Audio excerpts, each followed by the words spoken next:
भगवान शंकर को एक लोटा पानी अगर चढ़ा रहे हो, भगवान शिव पर एक लोटा पात्र जल का अगर चढ़ा रहे हो, तो आपका काल सर्प दोष समाप्त। काल सर्प दोष होता कैसे?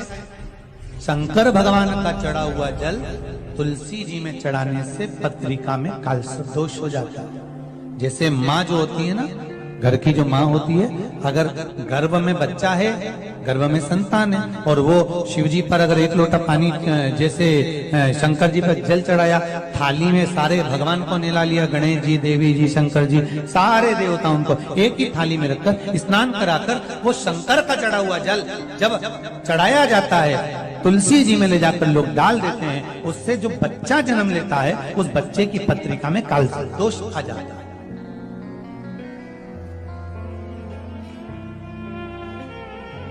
इसलिए शिव महापुराण की कथा कहती है, सारे देवताओं को भले एक ही थाली में स्नान करा लो, एक ही पात्र में स्नान करा, पर देवाधिदेव महादेव को एक छोटे से पात्र में अलग से स्नान करा लेना चाहिए, अलग से।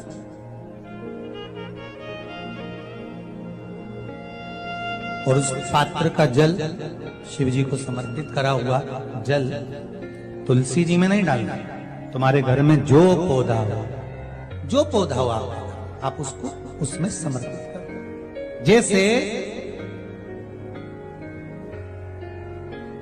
बेलपत्री चढ़ाने के बाद जल चढ़ाना या जल चढ़ाकर बेलपत्र चढ़ाना। एक पत्र है, बड़ा सुंदर है, छोटा सा भाव, प्रश्न अच्छा है, आप सबके हित का।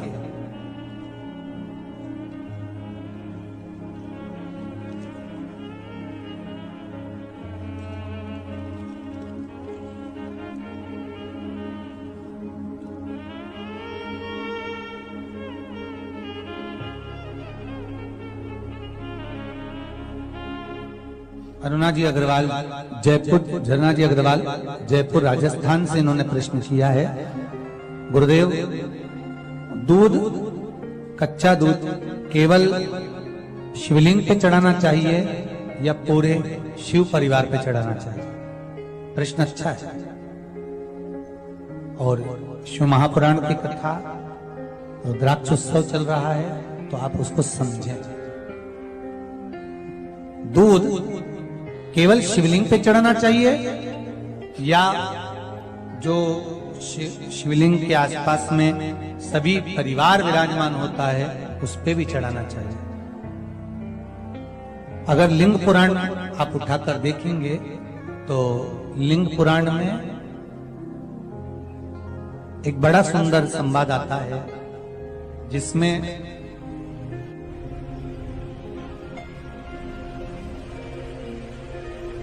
पीले कलर के शिवलिंग का वर्णन है।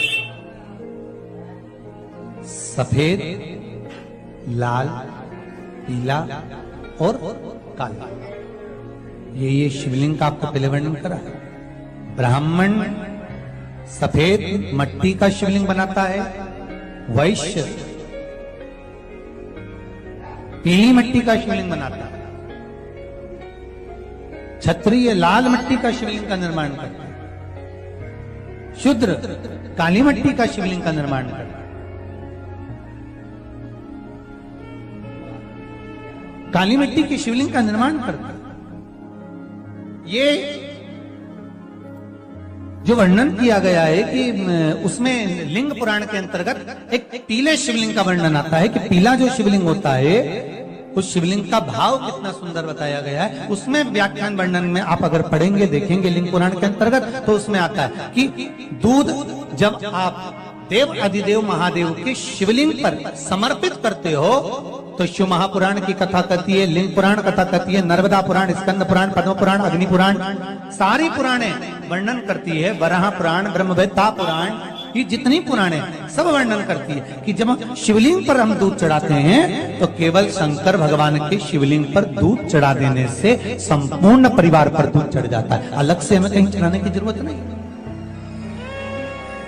अलग से हमें कहीं दूध ले जाकर चढ़ाने की जरूरत नहीं कि हमें गणेश जी को अलग से चढ़ाना पड़ेगा, देवी जी को अलग से चढ़ाना पड़ेगा, कार्तिकेय जी को अलग से चढ़ाना पड़ेगा या नंदी को अलग से चढ़ाना पड़ेगा।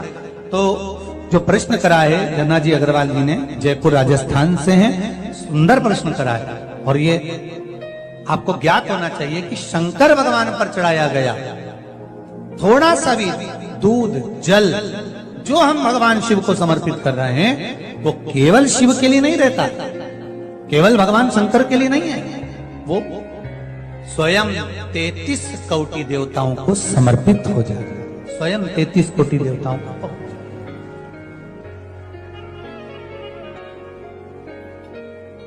अलग से देने की जरूरत नहीं होती।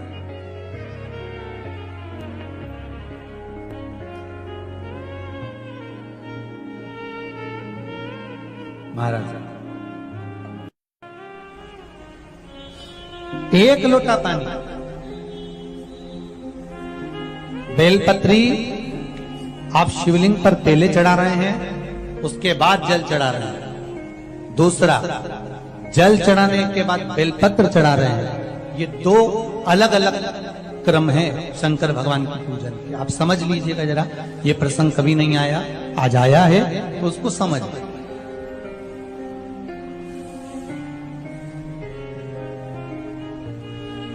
पहले बेलपत्र, उसके बाद में जल जो चढ़ाया जाता है, ये रोग मुक्ति के लिए चढ़ाया जाता है। काय के लिए चढ़ाते हैं अपन? रोग के निवारण, रोग मुक्ति के। जैसे कोरोना महामारी के अंतर्गत अपन सबने स्मरण किया ऑनलाइन शिव महापुराण में कि एक वर्णन किया था कि अगर ज्यादा स्वास्थ्य गड़बड़ हो रहा है तो 1 लोटा दूध था और 1 लोटा पानी बेलपत्र रखकर फिर चढ़ाने का उस समय पर वर्णन किया था। आप लोगों ने, कई लोगों ने उसको किया और उसका लाभ आपको मिला।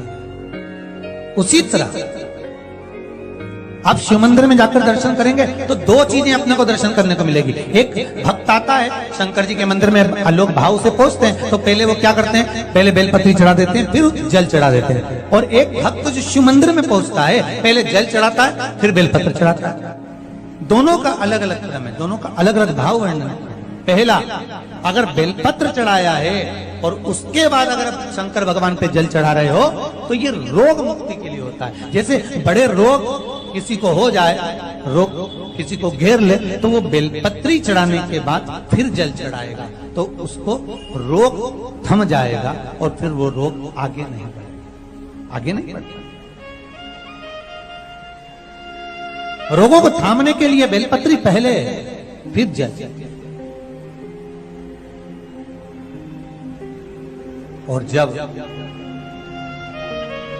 कुछ कार्य के लिए आप, सिद्धता के लिए आप, अच्छे कार्य के लिए आप, मन की प्रसन्नता के लिए, आनंदता के लिए आप शिव आराधना कर रहे हो, आप शंकर की आराधना कर रहे हो, तो आप जल चढ़ाकर फिर बेलपत्री चढ़ाओ, उसका लाभ आनंद में। आपने जल चढ़ाया, उसके बाद बेलपत्र,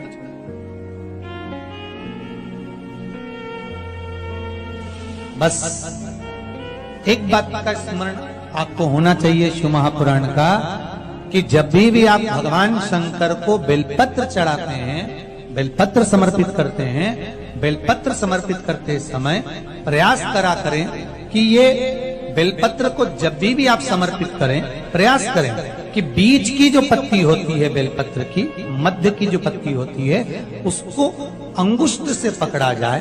उसके बाद में आप फिर बेलपत्री को शिव पर समर्पित करें, प्रयास करें।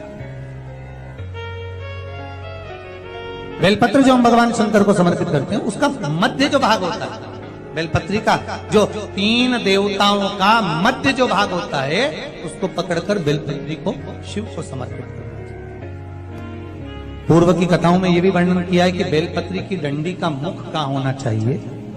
पूर्व की कथाओं में यह भी बताया गया है कि बेलपत्री की तीनों डंडियों के बीच में, तीनों पत्तियों के बीच में जो खाली जगह होती है, डंडी होती है, उसका क्या महत्व है, ये पूर्व की कथा में पहले बता चुके।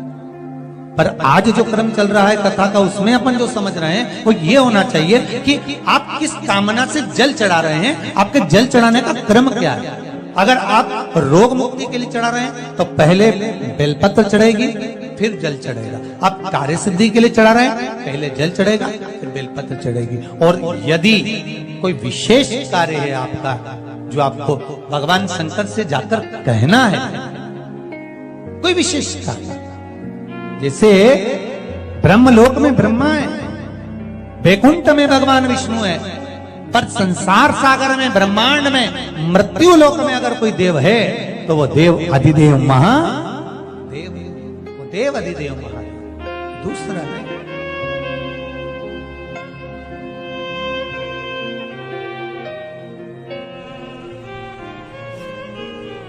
कोई दूसरा नहीं है। भगवान दया करना मैं तेरे भरोसे